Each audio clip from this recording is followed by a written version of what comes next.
respective states, North Carolina and Michigan, states we should always take seriously. We should take every state seriously, but two states who have some very significant battles going on, almost as much as Wisconsin. I am eager to be able to talk about some of the challenges that they are facing their respective positions, but also very eager to talk about solutions, because ultimately I think that is the purpose of YEO, that we leave here with the drive, that we leave here with the challenge, that we leave here motivated to do something better than we've been doing before we showed up. So without further ado, I am going to invite each of them to the stage. No need to hear a whole bunch from me. We are going to get in a conversation with them, and I will first invite State Senator Sarah Anthony from the great state of Michigan to come introduce herself. Thanks, Mandela. I can do that? That's fine. That's fine. Okay, cool. That probably works better. All right. Well, good morning. All right. Where's Michigan at? We out here. All right. Beautiful. Thank you, Mandela. Thank you to the Young Elected Officials Network for just inviting me and actually caring enough to also have me as a part of this panel. I remember my first YEO was back in, I think, 2013 or 14, when I was on the county commission. And I was the youngest, and I was the only one that looked like me. And this honestly was a space that I found community and family and got some of my best policy ideas. After that, I came with the opportunity to become a state representative, the first Black woman to do so in my community, and then later became the first Black woman to be in the state Senate from my area and the appropriations chair. So, and when they say appropriation, that is money. And the budget is a powerful tool to uplift communities. It can be something that, honestly, we can get creative to make sure that we are living out our values, because budgets are moral documents. You can tell me you care about kids and seniors and all the other things that they put on their literature, but show me the money and I will actually show you what they care about. So I'm just excited to be here. I will not do a completely long bio because I think it's in the book, but thanks for inviting me. All right, thank you so much. I don't know about y'all, I'm really looking forward to this conversation. I hope we can, provide not just, the seriousness of the situation that we're in, but also a bit of levity. And Anderson Clayton, who chairs the North Carolina Democratic Party, the youngest chair in the country, if I'm not mistaken, maybe one of the youngest elected to the position. And while she's not in public office, she has done the incredibly hard work across her state of helping folks get elected. Every time I see her, it's not with the same old crowd. It's with people who are just getting into politics, people who may have been on the sidelines before, younger folks who are engaging their peers, which feels so weird for me to say now that I'm in my late 30s. But the people that you are bringing to the table, bringing into the conversation, are those who are going to have the conversation that resonate with the people that we need to. We saw the very startling statistics of how many young folks actually voted for Donald Trump in this November election. And if we aren't engaging young people, we are going to lose an entire generation to fascism. And that is something that I am not willing to let happen, and certainly something that Chair Anderson Clayton is not willing to let happen. So please have a moment to introduce yourself and tell us, what you got going on. Good morning, everybody. Good morning. I think y'all can do better than that. Good morning, everybody. Morning. Come on, I like it. Thank you all for being here today, and thank you to the YEO for allowing me to be here. I'm a blue dot too. This is my first time at one of these conventions, and I'm very excited to meet so many other young people who know the struggles. I got a lot from the folks that were up here last night, and just thank you to all of you for what you do in your communities each and every day. I am not an elected official in terms of what you all do, and quite frankly, I think your job is a whole hell of a lot harder than mine is. So I have a lot of respect for my city councilors, my county commissioners, my state elected officials that are in here. You all are the reason why I feel like I can do this job, is because I see so many of you stepping up. And so a very big shout out to North Carolina at the table here today, everybody. I've got some of my youngest elected officials in the house with us, and I'm very excited to be up here. I'm from rural North Carolina, Person County. I ran for state party chair when I was 25. I got reelected back in February of this last year. And I ran as a person that was against my governor, my attorney general, all 7 members of Congress that I had that were Democrats at that point in time, all of my state legislators, to be quite frank with you. And we were a little bit of an insurgent campaign in the party, and we wanted to run and a race that believed that all 100 counties in North Carolina were worth investing in and fighting for, showing up for, and that we didn't believe in ceding ground to a party that, quite frankly, had endorsed white supremacy and wanted to deny elections. And so for us, it became a place where we needed to push back, we needed to fight back, and we needed to create a party that really wanted to revolutionize in the way that we were organizing in our state. And so we're really proud. We're one of 4 state parties, along with Michigan right now, that's got a year-round organizing program, 6 people that are on the ground year-round that are from their communities, that grew up in them, that are former folks that have run for office themselves before. And I really do want to be able to expand that program one of these days, because I believe that we have the opportunity to help folks and young people that want to stay in this work when we provide them good jobs through a state party that allows it to be continual each and every single election cycle, because that is what we need to do. Campaigns come and go, to be quite frank with y'all. The party infrastructure is what lasts. And I believe that when we come up in it, we can change it as well. For sure, for sure. We love an insurgency. That's how I found my way in when I ran for state rep in 2012. I was 25 years old. The mayor who I had worked for endorsed against me, and even my most recent race. We want them back over. That's what I should say. We did a unity tour. Oh, they're always your friend when you win. But even my most recent race, like I battled against, there were the 3 DNC members endorsed against me. My own mayor again endorsed against me. County executive, like people just whatever.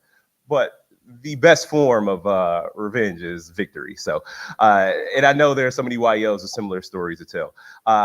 Now, this moment that we're in, incredibly light, nothing really tough going on, is it? Nothing too difficult, nothing too stressful. But seriously, this is not like it was in 2017. Much different flow of just horrible things that are happening, impacting communities. And as everybody says, that is by design. That is the way it goes. So with the overwhelming onslaught of policy issue after devastating attack on community after community, how are you all fighting back in your respective capacities? And I know you were around in 2017, as you were, you weren't in the same position, but you were involved certainly in some sort of way. What does it look like this go around? It's hard.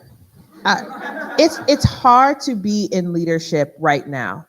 And so the fact that you all are in the arena, actually choosing a life in public service, where some folks are who making $100 a year, $100 a year to get berated, to have so much pressure on you, constituents looking to you for all the answers. Every single day, there's a new executive order, a new press release, a new statement that terrifies your constituency, and yet you continue to show up and advocate for the good. That is commendable. That is commendable work. Some of us are under extreme mental and emotional strain, and yet we continue to show up. That is something that you will never get thanked enough for, but just creating space to say thank you for at least being still a part of the fight. There are so many tools that we still have in our tool belt. And the one thing that I encourage young electeds to do, and really everyone, is to find focus in this moment. I'm telling you, especially young people, especially women, and especially Black women, we are expected to carry the water for everybody's stuff. We are expected to take on ICE and LGBTQ and family and healthcare and food assistance. We can't. And when we do not have focus, we honestly are not as impactful as if we were to really refine what is in our sphere of influence and how can we actually be most impactful. So for instance, I encourage everyone to pick very specific committees and really dig into those. I am someone who always believes that, again, budgets are moral documents. So whether you're on a school board, you're on a county commission, a state lawmaker, making sure that you're really connected to the budget. We see that the chaos at the federal level is impacting the social safety net that disproportionately impacts the communities that we serve. Whether it is food banks closing, garnishing wages because of student loan debt, services for seniors and children, our state and local budgets cannot bear the brunt of all of that pressure that is coming. So what do? We start to work smarter. We start to create different strategic alliances with philanthropic communities and organizations that can communicate what's happening to our electorate. Here's the reality. For many marginalized communities, when we see some of these systems being dismantled, half of us don't care, because many of the systems that are being dismantled weren't benefiting us anyway. Or if they were benefiting us, no one has communicated to us how they've been benefiting us. So when folks are rallying at state capitals, disproportionately, they're not folks who look like me. Because when we're saying, okay, we have all of this foreign aid that is being dismantled, well, my street light isn't on. The pothole down the corner, my school doesn't have heating and cooling. My children are not safe in their school. So yes, that hurts that there are foreign aid programs that are going away, but they're not seeing people at the state and federal level that are actually looking out for us. And so a large part of what our job is as elected officials is to be the bearers of good, sound, and timely information. And who better to do that than young elected officials? We are so creative and innovative that if we can't get a message out about how federal programs going away impacts us more, then we are not doing our jobs. So that's one of the biggest things that I've tried to lean into, is being a person, an entity, an organization, a body that is getting the most information, sound information, out to our electorate as humanly possible. Just round of applause. And I want to thank you for touching on the part, you mentioned foreign aid programs with USAID as an example, and talking about potholes. And in Milwaukee, as an example, we have gotten a couple grants that have been revoked in the city to help out with our infrastructure. So as these things are happening on a larger scale, things that may not impact our respective constituencies, the things that make the news. But when you have a complete streets project, as an example, that was already in the works, already getting ready to get the cement laid down, and all of a sudden, actually former Wisconsin congressman of all people, Sean Duffy, now transportation secretary, revokes that funding, pulls that funding, and says no to this project because it's a DEI project, right? It is completely, absurd. It's very maddening, and there are a host of local catastrophes that are going to happen as a result of their blind cutting of programs and services. Anderson, what do you hope to see in the next year leading up to the midterms? Because so many people are like, oh, well, things will change in 2 years. We don't have the time to wait until the midterm elections are decided, if there are elections, and new members of Congress are sworn in. So what needs to happen now in your mind, especially with our folks who are already serving in office? Yeah, I think if I have any other southern states in here, we would say what's happening at the federal level right now has been happening in our states for the last decade. The defunding of education, the taking away of healthcare access, all of this has been, I feel like the South wrote the playbook in some ways on this right now about Project 2025. And I hear it every single day from my state legislators who talk about, why can we not get that level of attention on what's happening at the national level right now, at the local level? Because in fact, it is our state legislative budgets that are crippling our communities and starving them of the resources that they need, putting the backs on our county commission and our city councils to be able to fund programs that belong at the state level or belong at the federal government level. And I think my job in this, because I'm not an elected official and I don't get to oversee the budget capacity, is I get to be helpful in who gets to sit at the table that does, right? We help nominate and be able to help put up people and recruit people. Candidate recruitment for North Carolina was one of the most important things that we did this last election cycle for 2024 alone. We were one of few states in the country that contested almost all of our state legislative seats, even under gerrymandered maps that they gave us. So we have about 170 state legislative races. We contested 168 of them, even though, yeah. And I mean, like, I'll be honest with y'all, we had people, young folks were the ones that stepped up to run in their communities and said, I want to hold a Republican accountable for what they're doing right now. And it was that area and that's where I really got the feeling of that there's a new generation in politics, that it doesn't just matter whether or not you can win an election. It is about how much can we communicate what's happening right now in order to be able to give that resource to places where news deserts are happening, right? And we're seeing the decline of institutional media, and we're seeing an uprise, I think, of the independent journalist in so many cases, and trying to make sure that we are being that bridge builder and that connector with who should be running for office right now, and how do we get working people to see themselves as a part of our party again. We do that by recruiting them to run for office. We do that by giving them free vote builder access, by helping them build websites, by helping them have digital toolkits that are available to them. And that's something for us as a party. We were like, we want to revolutionize data. You know, a lot of state parties charge candidates to be able to have access to that. And that's something where we came in and we said, no, like, we want to be able to give everybody an equal playing field about how can you get access on how to run for office. And I think that's one of the things that going into 2026, what we're going to do for municipal races this year is the state party is coming in hard. Municipal races, I got nonpartisan ones all over the state. I have about 1,600 of them across North Carolina in 2025. And for my 2026 Senate seat that I'm going to have up, I want my Senate candidate to come in and be able to call every single one of the top 50 municipalities in North Carolina and say, hey, to my mayor, my Democratic mayor, you know, hey, I need you to help me get out your city to vote. Where do I need to be? Where do I need to show up? Because my local elected officials know their communities the absolute best. And we need our national apparatus to understand that too, that we need to rely on the local experts on the ground, each and every one of you, for what we need to see as we build up and build out campaigns in states like North Carolina and in Michigan, quite frankly. And Mandela, can I just build on something real quick that you said? I think that a part of what happened last year was that we forgot our roots in community organizing. Mm-hmm. There is no social media platform. There is no shortcuts to going door by door, community center, church basement, barbershop, beauty salon, wherever people are. In this last election cycle, I was engaged more with a MAGA Republican running for Congress than the Democratic candidate running for Congress.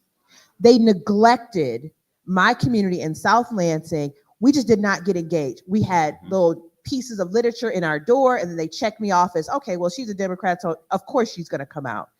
If we as young electeds do not take the playbook of the past, which was the hard road, it was a long road, but it was the effective road as building authentic relationships, one by one with people, explaining to them not just that I'm the best candidate, but what's at stake for you.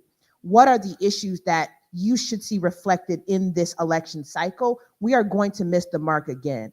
And when I looked at just the landscape of how badly we lost in Michigan, that was the secret, is that we forgot. We just completely dismissed the hard work of community organizing. And to your point, though, we didn't do it throughout 4 years of a Democratic administration. Like, why all of a sudden right now are people like, oh, these healthcare cuts are going to impact me? We did not explain that to people, and we have not consistently done that educating. And I'm like, we don't have to wait. You know, 2026 is right now. 2028 is right now, quite frankly. And it's like, how many people can we talk to and can we get that relational connection with? And it comes, and that's why I go back to the organizing program that we have. It's not just people knocking on a door. It is folks that have lived in that community, that have run in that community, that know people there, that are like, you're going to be the best person to run for office for this local city council seat. You're going to be the recruiter in that area. And I'm like, that is building out a party infrastructure, I think, that is built to sustain itself over a long-term cycle, because we need all of you. You are our bench builders. You are our future members of Congress. You are our future members of, if you're city council right now, our state legislature. And I don't necessarily believe that you have to have the building blocks or the pipeline up, but I do think there's something to be said for somebody that knows the difference between a city and a state budget and what should be in which one, you know, and how do we have people that are really looking at policy and being public servants again. I think a large part of our party has become folks that are like, I'm running for office because I want to run for office. And I'm like, but who do you want to help when you get there? Yeah. Right. Yo, you've done a great job of putting this panel together. You brought me to an interesting point, Sarah. Like, one thing I really enjoy about coming here is that folks are willing to be bold. This is a moment that calls us to be bold. We need to meet their chaos with chaos. We need to show up in kind with our response. If the Trump administration sues you, sue them back. Just show up and like meet them, inundate them as well. Make them tired, exhaust them like they're trying to exhaust us, and we'll just see who tuckers out first. But one thing, the community organizing piece, I'm building an independent organization, Power the Polls in Wisconsin. We focus on infrequent voters. We are working to create the most informed electorates. I think that is ultimately the best path to increasing voter turnout. But we still have a problem with perception. Our program last cycle, we did over $7.5 million, knocked on over 700,000 doors, had 90,000 in-person conversations at the doors with a very specific set of the electorate. And when people asked about our program, I told them, one, the program's going well, but there's just something we can't account for, and that is the actual ballot and the people on the ballot. And so at a time where the president has the lowest approval rating in the first 100 days of any presidency, which is warranted, the fact is that number is around a 40-something% approval. But you know who's doing worse than him? Congressional Democrats. And so when you talked about potential members of Congress in this room, and I think it's important for us to talk about the reality, because if we don't have a functioning opposition party, the midterm ain't gonna happen for us. Yep. And so there are a lot of different conversations that are happening. I know you've been part of some of those conversations, because I've been a part of some of those conversations. What do you think is the biggest problem with congressional Democrats right now in terms of public perception, for the cameras rolling? And what do you think is the best path forward for congressional Democrats? And how do we work with them to create change for the cameras rolling, for anybody that may be watching? And I'll start with you, Anderson. I'll be honest with y'all. I got a Supreme Court election right now in North Carolina that is being litigated. It is the last uncertified race of 2024 that still exists in the country because Republicans have denied an election for 6 months. They're denying my Supreme Court election. And I think as young people in this room, we can debate all day long who we think are effective and not effective as members of our party right now. But the one thing I will tell y'all is that if racial and partisan gerrymandering didn't exist in North Carolina at this moment in time, and we hadn't lost our Supreme Court in 2022, we would have Hakeem Jeffries as Speaker of the House right now. North Carolina got gerrymandered out of 3 House of Representative seats when our Republicans took back over our courts in 2023. And what happened after that is that's when I came into state party chair and I said, we need to build the plan of how do we win back our courts, because people in our party have ignored our courts at the peril of every other, area that you have, our legislature and also our executive branches too. And so what we did, we were like, we need to help hold a Supreme Court seat, right? So Justice Allison Riggs this year, we have another seat in 2026 with Justice Anita Earl. She's the only Black woman on our Supreme Court seat right now. And in 2028, we have the ability in North Carolina to flip 3 Republican-held Supreme Court seats, including a Chief Justice seat from red to blue. And that is also in a presidential election year, a Senate election year, a governor election year for North Carolina, if y'all can imagine that right now and how my head is spinning about 4 years from now. But the idea of that is that we take that back and we do exactly what Republicans did to us, because I am not somebody that believes we need to take the high ground in this. We need to repeal partisan and racial gerrymandering and bring it back up. And we need to be able to say that we want to give Democratic representation back at that level. And I'm going to let my voters go out there and pick who that should be in that sense. But we have 4 House of Representative seats to give back to this party when we are able to do that in 2028. And I'm looking at young people right now, because to be honest with y'all, the folks that sit in state party chair seats right now, that sit in the offices that, in my opinion, are setting strategy for our party, cannot look 50 years ahead of time and be like, I'm still going to be here. It's still going to matter. You all can. And I think we sit in a very different perspective where we can see what the long-term vision should be. And we can be talking about that with each one of our states, because North Carolina is not a place where I am going to get to all of a sudden in the next election cycle have a blue state. It's going to take a lot of hard work and time and energy to make sure that we keep this going in the direction that it is right now. And I know a lot of my other southern states, a lot of my red states feel that same way about, you can't see that light at the end of the tunnel to be like, let me go primary congressional representatives. It's like, I just want to get a Democrat elected, for God's sakes. Like, I just want somebody that represents me in some ways. And so I'm more of that building block phase right now, I would say. But I encourage anybody in this room right now, run for office. If you don't like what somebody's doing in the seat that they're in, run. Don't let anybody tell you that you shouldn't, because I would not be here today if I let everybody tell me that I should not have run for state party chair continue to tell me that. And the grassroots will be behind you, I think, every step of the way. I won't. I want to push you just a little bit. Go for it. Because in the event that you can get those 4 extra congressional, what should Democrats in Congress be doing right now to prove that if you are to get those districts, that more Democrats deserve to be elected to Congress? Constituency services. Like, I genuinely believe that voting is transactional. You want somebody to vote for you. What did you do for them last year?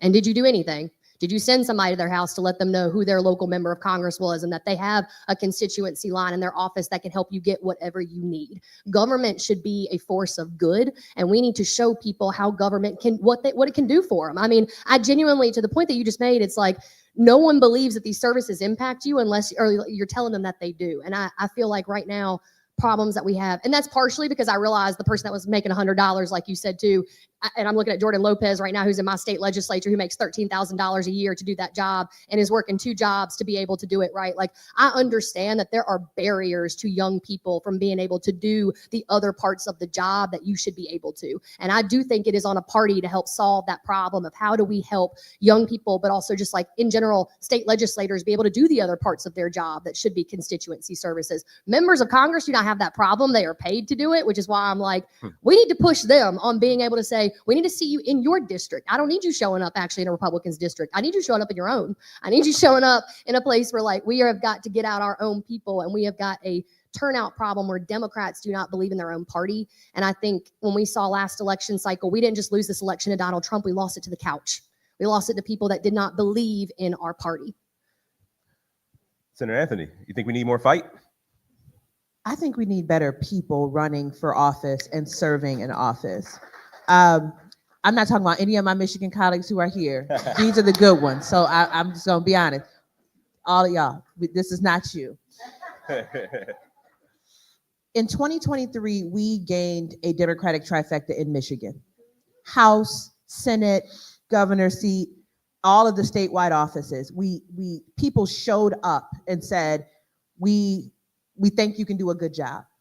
And for the first few months, we were bold, we were tenacious, we were innovative in our approach to serving people. We did what we said we were going to do, expanding economic opportunities, civil rights, economic justice. We did that. And then something started to shift. We started to see people in the halls of power, and I know this is happening at the federal level as well, forget their constituencies, forget the values that they campaigned on, and the people felt that. And so I think that as we look at who is running for office and the deals that are being made in the halls of power, they're forgetting us when they get there. And that's the worst thing that can happen to try to motivate a person to continue to vote for a Democratic Party. The thing that I hear most from people who are independents is that they don't agree with the Trump administration, but at least he's doing what he said he was going to do. And I don't understand why progressives, why Democrats get scared the moment they get power. And so I'm tired of convincing people to vote for entities and